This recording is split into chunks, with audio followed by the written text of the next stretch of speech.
Assalamualaikum warahmatullahi wabarakatuh. Baiklah teman-teman, saya baru saja mengikuti wawancara tes calon guru penggerak dan alhamdulillah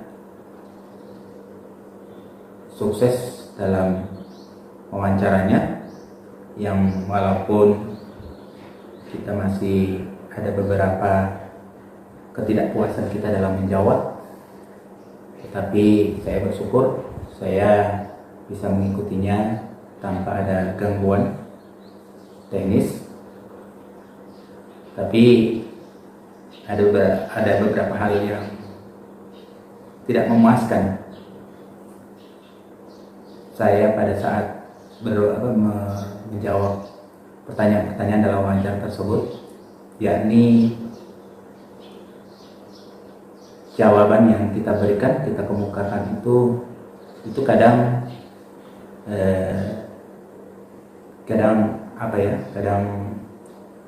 tidak sesuai dengan apa yang kita harapkan. Mungkin karena pertanyaannya yang terlalu banyak dalam satu kalimat, itu bisa terdiri dari beberapa pertanyaan. Ini yang jadi masalah.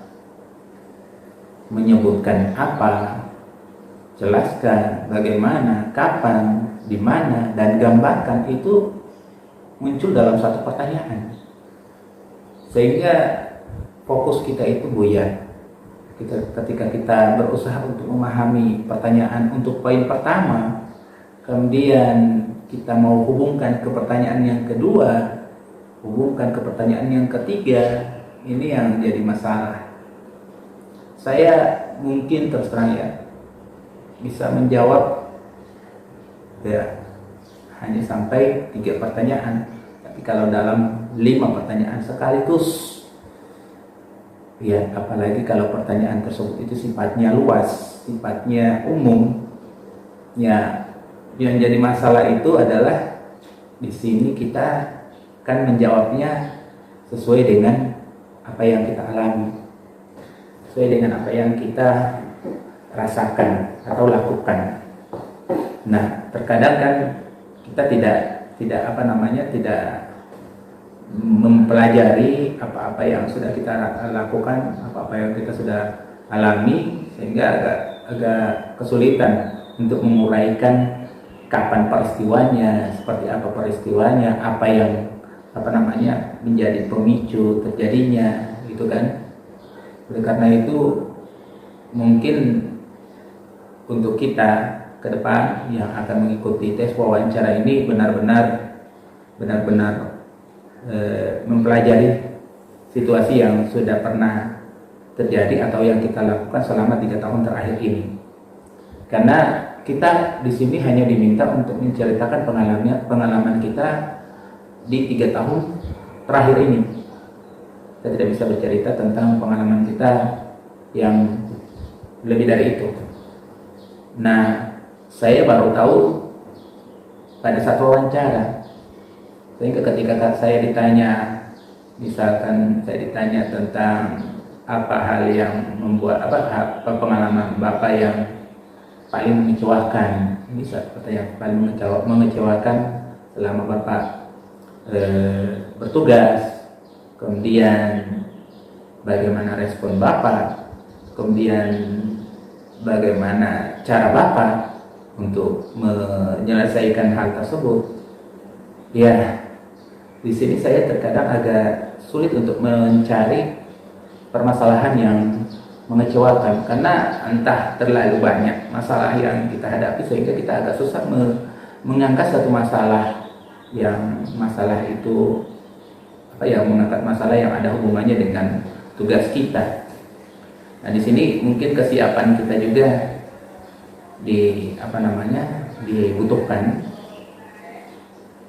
Karena saya terus terang ditanya hal yang paling mengecewakan ketika saya mengecewakan selama saya bertugas, ya saya spontan saja apa yang saya alami pada saat saya bertugas yang mengecewakan, ya. Kemudian saya jelaskan apa yang menjadi penyebab kejadian tersebut. kemudian bagaimana cara saya jelaskan, sampai bagaimana saya harus bisa mencari solusinya, itu juga saya jelaskan. Ya, itu baru salah satu ya dari pertanyaan yang sulit untuk kita jawab, karena barangkali dalam menjawab ini kita juga terus terang kesulitan dalam menyesuaikan dengan yang kita alami seperti itu. Karena memang sih ya, memang dalam dalam wawancara ini kita berusaha untuk menjawab sesuai dengan apa yang kita alami, menjawab sesuai dengan kenyataan yang ada. Jadi ya, sempat saya ditanya tentang apa kegiatan yang pernah Bapak lakukan yang mengalami kegagalan yang sifatnya kompetitif, kemudian bagaimana cara Bapak menyikapinya. Saya berpikir ya, kegiatan yang saya lakukan yang sifatnya kompetitif tahun ini ya memang tidak ada. Tahun yang lalu pun juga tidak ada. Bahkan di 3 tahun pun tidak ada. Karena minimnya kegiatan guru. Tidak ada kegiatan guru yang sifatnya kompetitif. Yang ada mungkin kecuali hanya kegiatan-kegiatan diklat yang pernah kita ikuti di 3 tahun sebelumnya.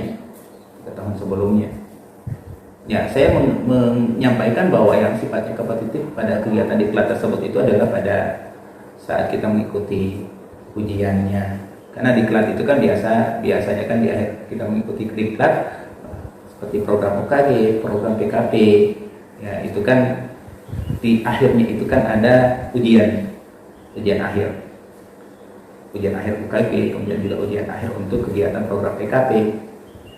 Saya menyampaikan bahwa yang kompetitifnya di situ. Tapi ya dari 2 kegiatan itu saya tidak mengalami kegagalan. Ya, sehingga jika ditanyakan tentang apa pengalaman saya tentang kegiatan yang kompetitif yang mengalami kegagalan, saya menjawabnya tidak ada. Tapi saya uraikan dulu kegiatan yang saya lakukan, 2 itu ya, 2 program itu, kemudian yang lainnya barangkali belum ada ya. Tapi alhamdulillah dari 2 kegiatan yang saya lakukan itu tidak ada hal yang mengecewakan, tidak ada kegagalan ya. Sehingga karena saya jawab seperti itu, dilanjutkan ke pertanyaan yang berikutnya lagi. Ya, intinya ya, pertanyaan-pertanyaan daripada narasumber ya, itu harus benar-benar kita pahami. Saya mengatakan demikian karena ternyata tidak semudah yang kita bayangkan. Saya sudah siap sih sebenarnya. Cuma ya ternyata kesiapan saya itu setelah saya lihat dari selesai wawancara, saya evaluasi diri saya, ternyata kesiapan yang saya lakukan itu belum memuaskan.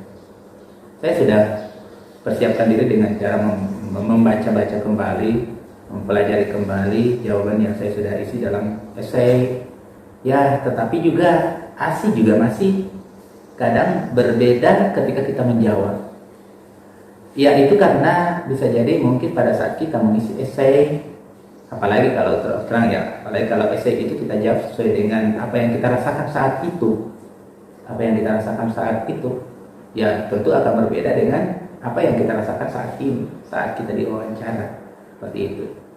Nah, jadi kadang kita pada saat wawancara itu tidak lagi sama konsep ketika kita mengisi esai.